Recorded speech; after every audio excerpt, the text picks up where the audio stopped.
lembar riwayat hidup belum merupakan pemeriksaan psikologi yang sebenarnya, tetapi baru pengumpulan data untuk melengkapi berkas saudara. Gunakanlah pulpen saudara, marilah kita mulai. Isilah nomor pemeriksaan saudara di sebelah kanan atas lembar. Kemudian dari C garing 91 garing 22. Lanjutkanlah dengan tanggal pemeriksaan, yaitu 11 Mei 2022. Kemudian isilah nama lengkap saudara dengan huruf cetak. Tidak boleh ada singkatan. Kalau nama saudara M. Hafiz, harus ditulis lengkap. Apakah Muhammad Hafiz atau Mahmud Hafiz? Gelar sarjana dituliskan di belakang nama, misalnya Muhammad Hafiz, MSc. Silahkan. Selanjutnya boleh ditulis dengan huruf biasa, tidak perlu huruf cetak. Isilah tempat lahir dan tanggal lahir, yaitu kota di mana saudara dilahirkan, serta tanggal, bulan, dan tahun lahir saudara. Jenis kelamin, coret yang tidak perlu. Agama, isilah agama saudara. Status, coret yang tidak perlu. Alamat, diisi alamat lengkap saudara beserta nomor telepon jika ada. Jangan lupa menuliskan kode posnya. Nama ayah, isilah nama lengkap ayah. Jika ayah Anda sudah meninggal, tulislah almarhum di antara tanda kurung belakang nama ayah. Pekerjaan, isilah dengan pekerjaan ayah. Misalnya TNI AD, pensiunan PNS, dan sebagainya. Jika ayah sudah meninggal, tulislah pekerjaan terakhir ayah. Alamat ayah jika sama dengan saudara, cukup tuliskan idem. Jika beda alamat, tulislah alamat ayah secara lengkap termasuk kode pos dan nomor telepon. Jika ada. Jika ayah telah meninggal, alamatnya dicoret saja. Nama ibu, isilah dengan nama kecil ibu, bukan nyonya, atau mengikuti nama ayah. Jika telah meninggal, tulislah almarhumah di antara tanda kurung. Tulislah pekerjaan ibu bila ibu bekerja. Jika tidak bekerja, tulislah ibu rumah tangga. Alamat ibu, jika sama dengan saudara, tulislah idem saya. Jika sama dengan ayah, tulislah idem ayah. Kalau berbeda, tulislah alamatnya yang lengkap termasuk nomor telepon dan kode posnya. Kalau telah meninggal, alamatnya dicoret saja. Jika telah selesai, marilah kita lanjutkan lagi. Di bawah garis terdapat beberapa judul yang berbeda. Yang pertama yaitu pendidikan sejajar dengan SD atau sekolah dasar. Tulislah nama sekolah dasar saudara, tempat atau kotanya di mana dan lulus tahun berapa.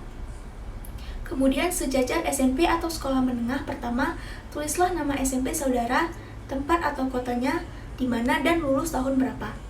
Kemudian SMA atau sekolah menengah atas diisi dengan nama SMA saudara, tempat atau kotanya di mana dan tahun lulus. Di belakang tahun lulus dituliskan jurusan yang ditempuh di SMA, misalnya A1, A2, A3, atau A4.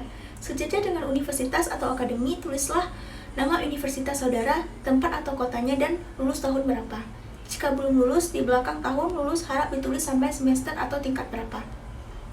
Jika ada jurusan, silahkan dituliskan di belakang tahun lulus. Yang kedua yaitu kursus atau upgrading. Apabila saudara pernah mengikuti kursus, tulislah 3 kursus paling utama yang pernah Anda ikuti. Macam kursusnya apa? Misalnya mengetik, tata buku, komputer, bahasa Inggris, dan sebagainya. Tempat kursus yaitu di kota di mana kursus itu diselenggarakan. Lamanya kursus berapa bulan, pada tahun berapa, dan di tahun berapa sampai tahun berapa. Dan instansi penyelenggaraannya siapa. Misalnya LPKIA, les privat, dan sebagainya. Jika tidak pernah mengikuti kursus, harap dicoret seluruhnya. Yang ketiga yaitu pengalaman bekerja. Bagi saudara yang pernah bekerja di instansi tertentu, tulislah pengalaman kerja yang penting saja. Nama instansi tempat saudara bekerja, tempat dan kotanya di mana, jabatan saudara sebagai apa, dan lamanya kerja berapa bulan, pada tahun berapa, atau dari tahun berapa sampai tahun berapa. Kalau belum pernah bekerja, harap saudara coret semuanya. Yang keempat yaitu kehidupan berorganisasi. Bagian ini hanya diisi apabila saudara pernah ikut aktif dalam suatu organisasi di luar sekolah, misalnya pramuka, karang taruna, organisasi olahraga, dan sebagainya. Untuk organisasi di lingkungan sekolah yang keanggotaannya otomatis, diisi jika saudara menjabat sebagai pengurus. Seperti misalnya pengurus OSIS atau senat mahasiswa, dan sebagainya. Tulis 3 organisasi yang saudara anggap penting. Isilah nama organisasi saudara, jabatan saudara sebagai apa, lamanya berapa bulan, dan dari tahun berapa sampai tahun berapa. Dan tempat atau di mana organisasi itu berada. Baik, sekarang baliklah lembar riwayat hidup itu, marilah kita lanjutkan. Yang kelima yaitu olahraga. Bagian ini adalah bagian aktif dan pasif. Yang dimaksud dengan aktif adalah bahwa olahraga itu masih tetap saudara lakukan hingga saat ini. Sedangkan pasif adalah bahwa dahulu olahraga itu pernah saudara lakukan, tetapi sekarang tidak dilakukan lagi. Tulislah macam olahraga yang saudara lakukan, dan di belakangnya tulislah aktif atau pasif di antara kurung. Kemudian yang keenam yaitu kesenian. Cara mengisinya sama seperti nomor 5. Silahkan saudara isi. Yang ketujuh yaitu kegemaran atau hobi. Tulislah kegemaran atau hobi saudara, semuanya terserah kepada saudara. Apa yang akan dituliskan? Silakan. Yang kedelapan, cita-cita. Harap saudara isi dengan cita-cita yang konkret atau real. Misalnya ingin menjadi direktur bank, arsitek, guru, atau yang lainnya. Jangan menuliskan ingin menjadi warga negara yang berguna bagi nusa dan bangsa atau ingin menjadi orang tua yang bijaksana, dan sebagainya. Karena cita-cita semacam itu terlalu umum dan kurang jelas. Yang kesembilan yaitu saya anak ke. Isilah dengan urutan posisi saudara dalam keluarga. Apakah anak ke-1, 2, 3, dan seterusnya. Terutama saudara sekandung. Apabila saudara anak ke-1, maka kolom kakak dicoret semua.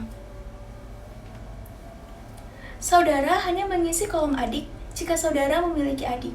Mulailah mengisi dengan jenis kelamin adik yang pertama dengan melingkari huruf L untuk laki-laki dan P untuk perempuan. Kemudian, tulislah di kolom pekerjaan atau sekolah, instansi dan jabatannya.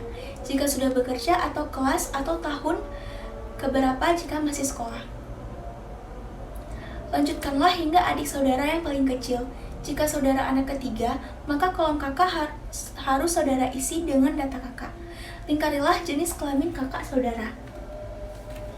Kemudian, isilah kolom pekerjaan atau sekolah seperti dijelaskan tadi. Lanjutkanlah dengan kolom adik apabila saudara mempunyai adik. Jika saudara tidak memiliki adik, harap kolom adik saudara dicoret seluruhnya. Kalau saudara anak tunggal, kolom kakak dan adik dicoret seluruhnya. Selanjutnya yang ke-10, apakah saudara pernah sakit keras? Pertanyaan ini harap dijawab. Jika saudara pernah sakit keras, yaitu sakit yang memerlukan perawatan yang lama atau yang dirasakan berat, lingkarilah kata pernah. Apabila tidak pernah sakit, lingkarilah kata tidak. Apabila pernah sakit keras, isilah pertanyaan di bawahnya. Tulislah apa penyakit saudara waktu itu dan bila mana terjadi, cukup dituliskan tahunnya saja. Kemudian pertanyaan yang ke-11, apakah saudara pernah mengalami kecelakaan berat? Yang dimaksud dengan kecelakaan berat adalah kecelakaan yang menimbulkan cacat yang masih dirasakan akibatnya hingga saat ini atau yang harus dirawat di rumah atau di rumah sakit dalam waktu yang cukup lama.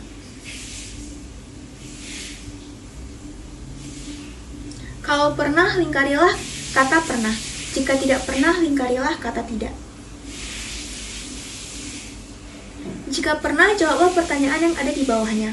Kecelakaan apa yang pada waktu itu, bila mana terjadinya cukup tahunnya saja, dan apa akibatnya. Kalau tidak pernah mengalami kecelakaan berat, maka coretlah pertanyaan yang ada di bawahnya. Kemudian pertanyaan yang ke-12, pernahkah saudara mengikuti psikotes? Maksudnya adalah pemeriksaan psikologi sebelum hari ini. Jika pernah, lingkari kata pernah. Jika tidak pernah, lingkari kata tidak. Kalau pernah, jawablah pertanyaan di bawahnya. Bila mana cukup tahunnya saja, tempatnya cukup kotanya saja, dan tujuannya untuk apa. Misalnya, pemilihan jurusan, seleksi masuk sekolah, dan seleksi pegawai, dan sebagainya. Jika lebih dari sekali, harap dituliskan semuanya. Jika tidak pernah, harap pertanyaan di bawahnya dicoret semua. Jika sudah selesai, di bagian bawah garis silakan ditulis Banda Aceh, tanggal 11 Mei tahun 2022, kemudian saudara bubuhi tanda tangan. Tidak usah diberi nama jelas lagi.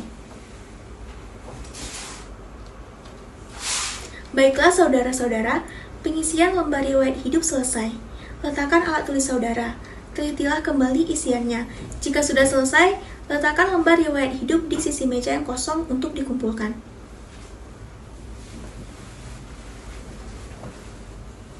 Sekarang kita akan mulai dengan pemeriksaan psikologi yang sebenarnya.